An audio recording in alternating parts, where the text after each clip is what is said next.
Of.Spurs fans, Paul, a Hotspur hippie here, the only psychedelic soccer show on the internet. And it's less than 3 days till our game against Frankfurt. It's fair to say the mood out there isn't great. This could be it, really. Which, hey, I'm a Tottenham Hotspur supporter, so there's always another manager. But we've got to look at ourselves a bit about why it hasn't worked with Ange. And look, I don't care if someone is Ange in or Ange out.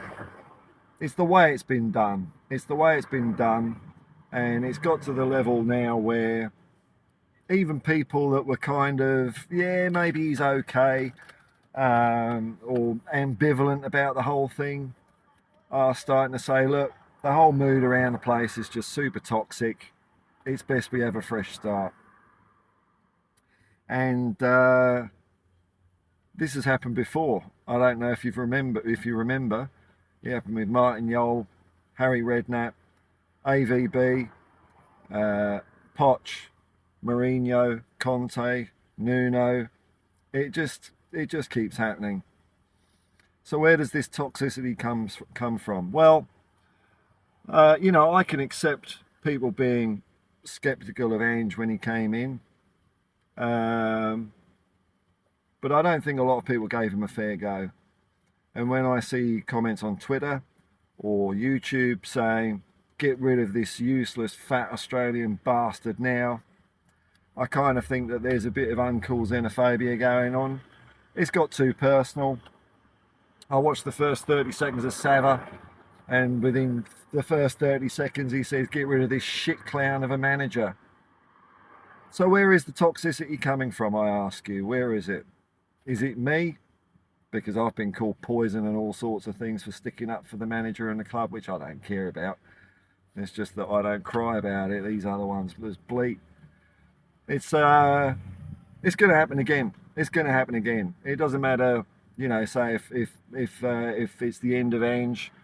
People are saying ridiculous things now, like even if he wins the Europa League, he should go, which these exact same people at the beginning of the season were saying, don't care about the league, I just want a trophy. Well, I don't, even if we get relegated, as long as we get a trophy, it's all right. Well, you don't get relegated by winning all your games, and we've lost an awful lot of games this year. This is what a bad league season looks like. And it just looks like a lot of our fans have bottled it. And I think a lot of people haven't given Ange, as we would say over here, a fair shake of the sauce bottle from the get-go, because he's Australian, he's an Australian Greek guy, he's not managed in England before. How many times have we heard he's only managed in Japan, Australia and Scotland? People with the hubris to say even they could manage in Scotland, which is ridiculous. People have got to remember, before they start bagging the hell out of Scottish football, that's kind of where the modern game came from. Total football came from Scotland, while England was content with dribbling. Scotland was where you were getting the pretty triangles, and that's how we brought it into Tottenham, by Peter McWilliam coming down from Inverness and instilling that philosophy, the Tottenham way, into us. And it carried on through Arthur Rowe, Bill Nicholson, Keith Birkinshaw, to name a few of our successful managers, because even say Terry Venables bung him in the list, So total disrespect, and it seems to me that, I get it that people aren't happy with the results. I understand that, but it is a rebuild and it is painful. I can see a team there. Football, to me, sport in general, isn't just a question of numbers and stats and that sort of thing. It's about emotion. It's about glory. The game is about glory. We've completely forgotten that at Tottenham. A lot of us have. The game is about glory. It's not about winning or losing. It's about going out there and beating the other lot and not waiting for them to die of boredom. Danny Blanchflower. And it's sad because, like, on the one hand, like if this is the end of Ange, then I always kind of get a little bit excited when a new boss comes in. What's he going to bring? How are we going to play? new start. A new manager will come in. Perhaps Ange will go off and get success elsewhere. As a lot of the managers I mentioned, they've had success before Tottenham and after Tottenham. And then he'll be used as just another bit of ammo against the club.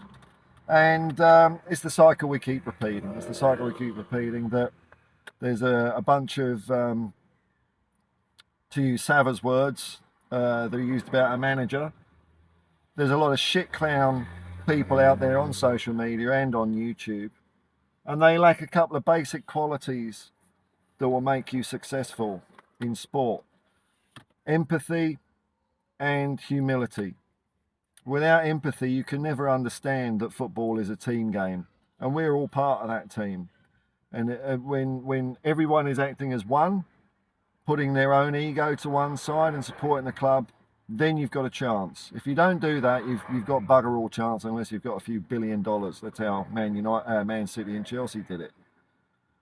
And without humility, you can never accept the inevitable failures on the way to success and admit where you're going wrong. These people, all they care about is being right, even though they say so much bullshit. Even a stop clock is right twice a day. And they make the same mistake that they accuse Daniel Levy of. Now, I'm no Daniel Levy fan. Owners are always ugh. But they accuse Daniel Levy of focusing on the business and not the football. This lot all focus on Daniel Levy more than the football. They want Daniel Levy to fail more than they want Tottenham Hotspur Football Club to succeed. Because if we start winning trophies or silverware or play good football, that means they've been wasting their time. Now, I don't know if we will or not. I don't know if Ange would have been more successful if we'd have all got behind him. Who knows?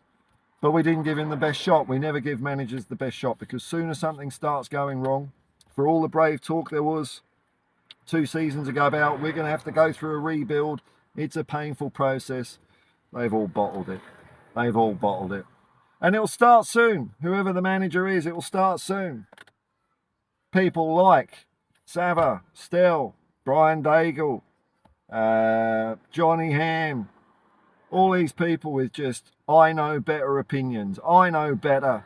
They know football when they don't know fucking anything about football, in my opinion. Nothing at all. It's very easy to criticise a game after it's happened, to pick holes in it. There's no joy in these people's lives. And what will happen is, of course, they're the core. There's probably a couple of others like that as well. They're the main ringleaders. Then other Spurs channels like Irish Hotspur, Spurs Talk Show, We Are Tottenham TV will have these idiots on in the name of debate. And bit by bit, their innate toxicity, the toxicity is part of the fibre of their being, starts to spread. Because lots of people watch these other channels, and while some of the people running those channels might not agree with everything that's being said, they love a debate. People on the internet love a debate. Gets the viewers in, bit of controversy, all that stuff. And the toxicity becomes overwhelming. So now, as I say, we're at the point where even mild-mannered fans are sick of the toxicity. It's time for a change. Just like we did with all those other managers. And to think that winning a European trophy, for these people, they're going to try and taint that success, that joy that other fans will feel. And I can tell you, in 1984, it felt amazing. It felt brilliant to win the UEFA Cup. To think we could do that again, and a load of our fan base will think it's not good enough, not enjoy the moment. Nah. So while they say Levy out, I'm ambivalent about that. If he goes out, it's just going to be another billionaire. I don't know. I'd like them. I'd like them out of our club. I'd like them to bugger off to Charlton Athletic, Crystal Palace, go and support one of them teams. Because we're never going to win anything when we're disunited. And this is the other claim I hear: to unite the fan base, we need a new manager. How many times have we heard that? How many times have we heard that? And then ask yourself, where does this disunity come from? It is always the same people, again and again and again, ruining our chances at anything in this club. How are they fans? They actively want us to lose games. Some of them wanted us to lose against Wolves so that Ange got the boot. Some of them want us not to win a European trophy because they don't want Ange to win it and have the risk of him staying at the club. They all wanted us to lose against Manchester City last year. They abused the hell out of our players and fans that dare to enjoy watching a game of football. The real fans, the fans that are there for, dare I say, the entertainment, the camaraderie, the spirit, the emotion, the way football makes you feel. It lightens up your life. These people don't have those emotions. They can't feel that. It's just negativity, toxicity, all the time. And as usual with these clowns, they often say, facts, not feelings. Well, sport is all about feeling.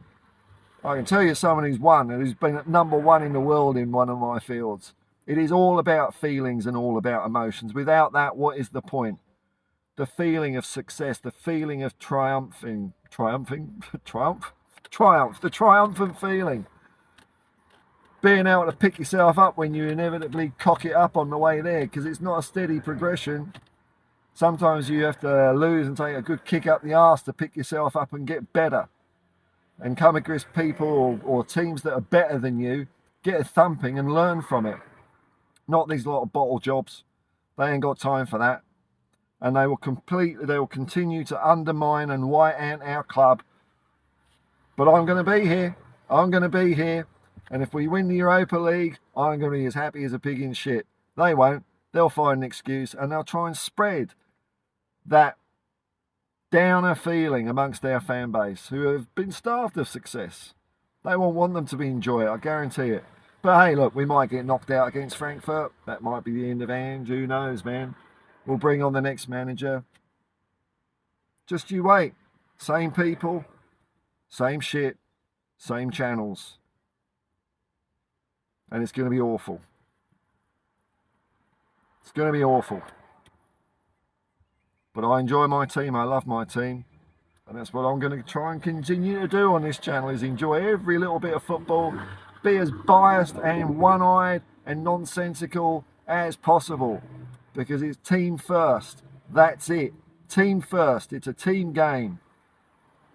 Hey, I know I'm pissing against the wind. Times have changed. Social media has gone nuts. Everyone thinks they're important because they can say what they want with no consequences. Like, if these people were saying any of that stuff on the shelf, they would have been St John's Ambulance. I've said that before, but no, they've got a load of moronic followers that just swallow all their words and regurgitate, and that's the world we live in. But I'm an old fart. I don't care. I can take it. I go on the internet. I don't care what people say. They all seem to have very thin skins. I don't. And I'm really hoping that the boys come good against Frankfurt. I really do. And, you know, small part of me hopes that progressing further in this competition might just ignite some of that passion that some of us have forgotten exists. And maybe, you know, I always think there's more of us than them. Maybe that feeling will grow if we get to a final and drown these shit clowns out of our club once and for all. Back the team or fuck off. Peace and love, man. Come on, you Spurs.